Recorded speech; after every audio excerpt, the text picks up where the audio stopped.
Happy Friday morning to all of you out there in Facebook world today. It's good to see you. I'm gonna give it just a moment while people hop on, and while that happens, I thought I'd share some stuff with you. So a few weeks ago, I did this devotion time with you guys, and I asked about some of your routines that you're maintaining in the midst of all of this quarantine stuff, and you guys came through. You commented, and it was great reading all about some of the things that you guys are doing. I loved it. And so I thought I would come back at you this week and tell you one of the new routines that I've actually started developing since that time. And that is, at the suggestion of a friend, I got this book right here. It's called One Line a Day. It's not really a book as much as it is a journal. And what happens is you go to like today's date and you write in the year that it is, and then you write like 2 or 3 memories from that day, just something that you want to recall when you look back a year later. I thought, when I heard about this, I just thought this is a neat idea. And so I've started doing that since the last time I did the devotion, and I thought I'd share that with you. I just thought, as my kids are growing up and getting out of the house eventually, not yet, but they're going to be there before I know it. I just thought it'd be great to start recording some of those things that I want to remember someday, some of the little things. So anyway, just a thought for you, something that if you're looking for a way to do that, there you go. There's a thought for all of you out there. So here's my question for you for today. Are you well acquainted with the concept of waiting? I'm guessing that for probably most of you, if not all of you, especially at some point in your life, we're all familiar with the concept of waiting. I don't know what you may be waiting on today, but for most of you, I'm guessing you're waiting on something, waiting on God to do something in your life. I've been thinking about that concept a lot, actually, lately in the midst of all the quarantine stuff, because we're all doing a lot of waiting right now, trying to figure out what is next, waiting to find out when we can get out of our houses again, waiting to find out when we can be in restaurants again, waiting to find out when we can go back to our jobs again. Here's a big one, waiting to find out when we can go back to church together again. Just doing a lot of waiting in this time. And so that's just something that I've been thinking about a lot. And you're probably familiar with the author C.S. Lewis. Even if you haven't read his books, you're familiar with the name. He wrote a lot of very familiar books, including like the Chronicles of Narnia and a lot of other good ones too. He was very familiar with the concept of waiting. You may not know this, but C.S. Lewis did not get married until the age of 57.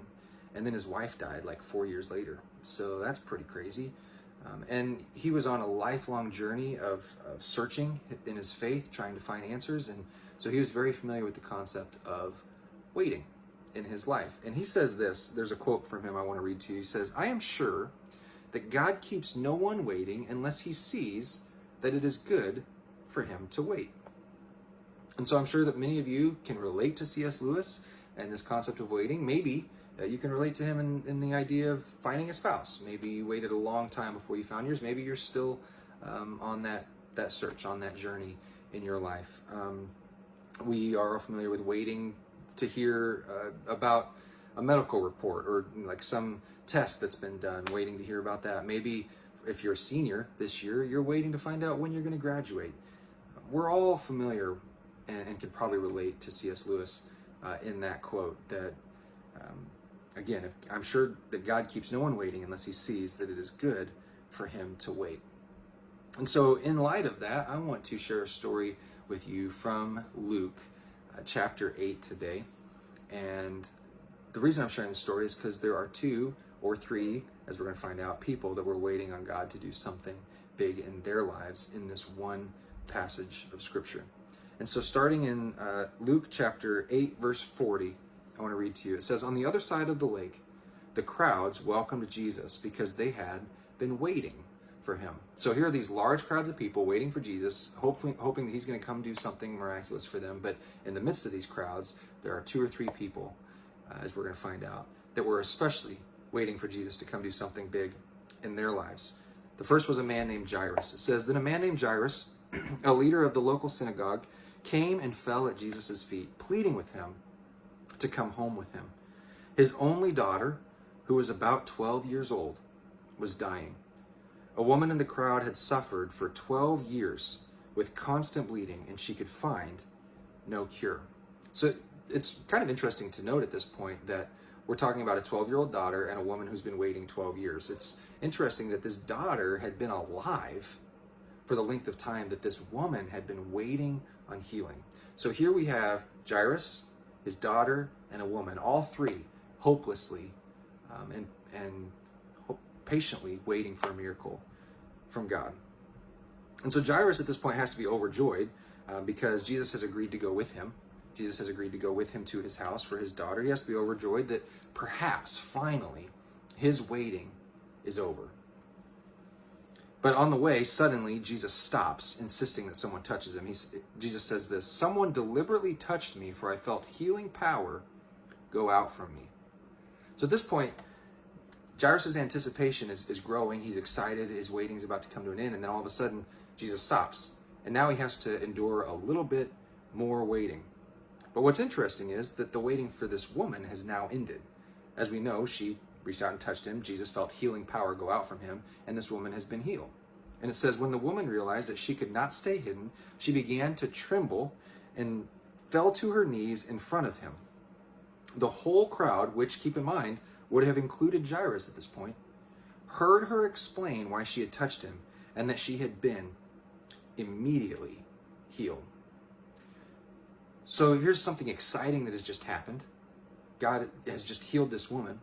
And yet at the same time, this is where it takes a very sad turn at this point. Because at that moment, while Jesus is still interacting with this woman, it says this, a messenger arrived from the home of Jairus, and he told him, "Your daughter is dead. There's no use troubling the teacher now." So imagine being Jairus in this moment. Looking at this woman and going, yeah, this is awesome. God just healed this woman, and that is awesome. But now, my daughter is dead. But what's amazing is that Jesus in this moment has time. He takes the time to care for both of them, for both the woman, Jairus, and his daughter. Jesus turns to him and says, "Don't be afraid. Just have faith, and she will be healed." So Jairus, in this moment, can choose a couple of options. He can choose to believe what Jesus has just said, that he can choose to put his trust and faith and confidence in Jesus and believe that his waiting is almost over, or he can choose to give in to his fear. He can choose to give in to his doubt. But he chooses to believe, and Jesus continues to go with him to his house. It says this, when they arrived to the house, Jesus wouldn't let anyone go in with him except Peter, John, James, and the little girl's father and mother. The house was filled with people weeping and wailing. But he said, "Stop the weeping. She isn't dead. She's only asleep." But the crowd laughed at him because they all knew she had died. Then Jesus took her by the hand and said in a loud voice, "My child, get up." And at that moment her life returned, and she immediately stood up. Now, what's the point of all of this today? Everything that we've been talking about, all this waiting, everything. I'll tell you, there's a song that we have just recently started doing at LifeHouse as in this season of our church and of life. A song that we've done on Wednesday nights as part of our nights of worship, as well as Sunday mornings, this last Sunday. And it's called "Yes, I Will." And there's a line in that song that says, "The same God who's never late is working all things out." The same God who's never late is working all things out. So you and I, everyone around us, we all do a lot of waiting in life, right? We do a lot of waiting in lines. We wait to see when we might be accepted to college. We wait for reports to come back, good news, bad news.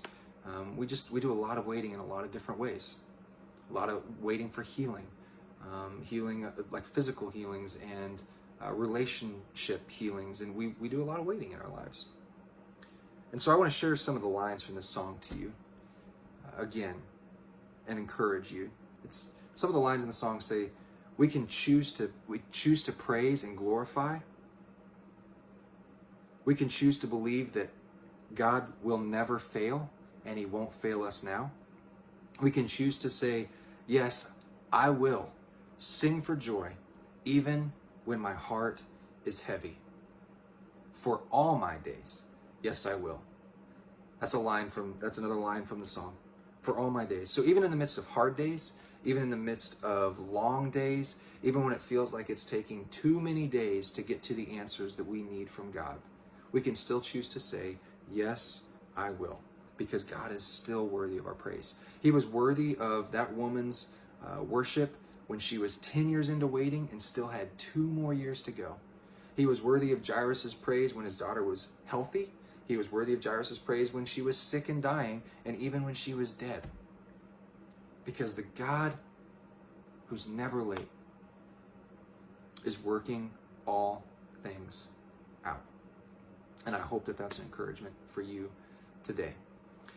Hey, Matt is interested, and I'm interested, Ryan, David, we're all interested in hearing ways that we can continue to encourage you during these times of devotions on weekday mornings. And so I'm going to be posting a comment. I'm going to make sure that there's a comment being posted that has a link in there that we would love for you to click and let us know, what topics would you love for us to cover? What things would you love for us to talk about in these times that would be most encouraging and helpful for you and help you grow in your relationship with Jesus? So comment that or hit that link down below and let us know. We'd love to hear from you. Hope you guys have a great rest of your Friday. Have a great rest of your weekend. By the way, we will be doing the song Yes I Will this Sunday. I would love to have you join me and the team that day. We'll see you in a couple days.